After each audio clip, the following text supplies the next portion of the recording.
They can, and again, what did we talk about with all some of these teams? You can't be one dimensional. You got to be consistent too. Gotta be consistent.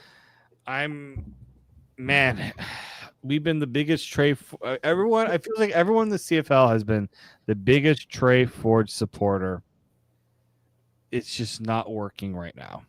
Well, the curve has to the curve has to be a little more steep.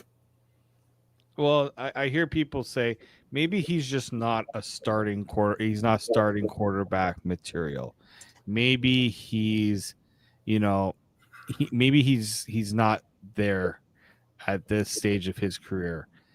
And I don't agree with that sentiment just because I'm trying to remember who I think it's um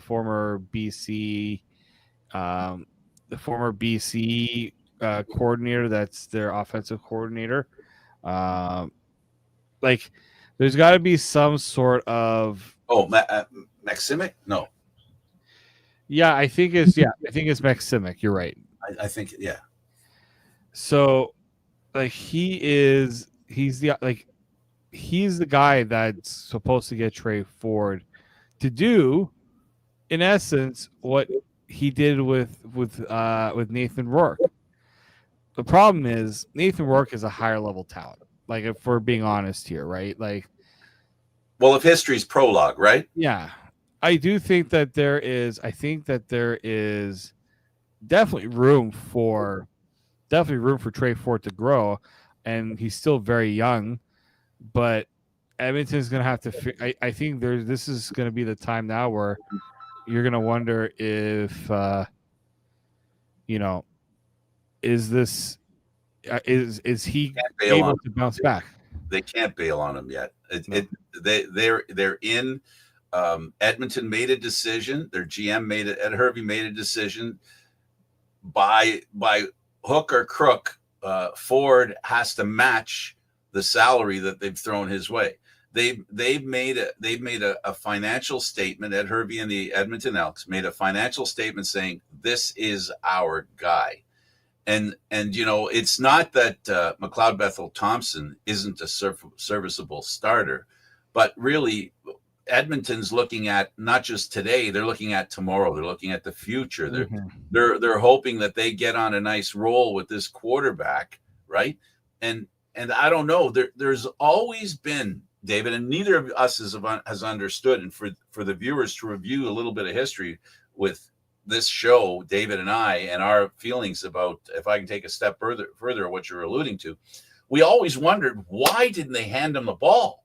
Why didn't Chris Jones give him the ball? Why didn't Chris Jones put him in the starting place? Why did he leave him on the sidelines? Why did he even not put him on the sidelines? We even saw that as well, David. Yeah. So there's something that maybe you, I think, raised a very important point.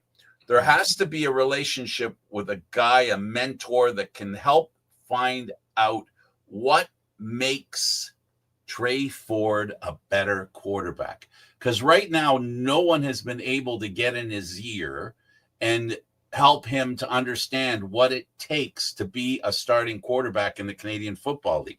He has struggled. Have we seen any reason to believe that he's on that learning curve? It's just not steep enough. There has to be steady improvement, because I'm one of those people that believes this. If there's going to be progress, no matter what it is, a GM gets a new position, a coach gets a new position, a player gets a new position, we have to see that player, coach, management personnel, we have to see a steep curve of improvement. We have to see it, because if they don't have it, they don't have it. It's that simple. It doesn't all of a sudden appear just like that. There has to be a hint that there's something going on. And we haven't seen it from Trey Ford strong enough, that hint that he's a starting quarterback. And patience, unfortunately, in football is, what have you done for me lately? And, the only thing that guarantees a position is the ability to win if you're a quarterback, because that's the primary directive for a quarterback. While you're under center, can your team win? If they can't, you're the first one that they call into question. Never mind the defense, never mind special teams, never mind the offense. It's the quarterback that's the lightning rod for success and, sad to say, failure. as well. Yeah.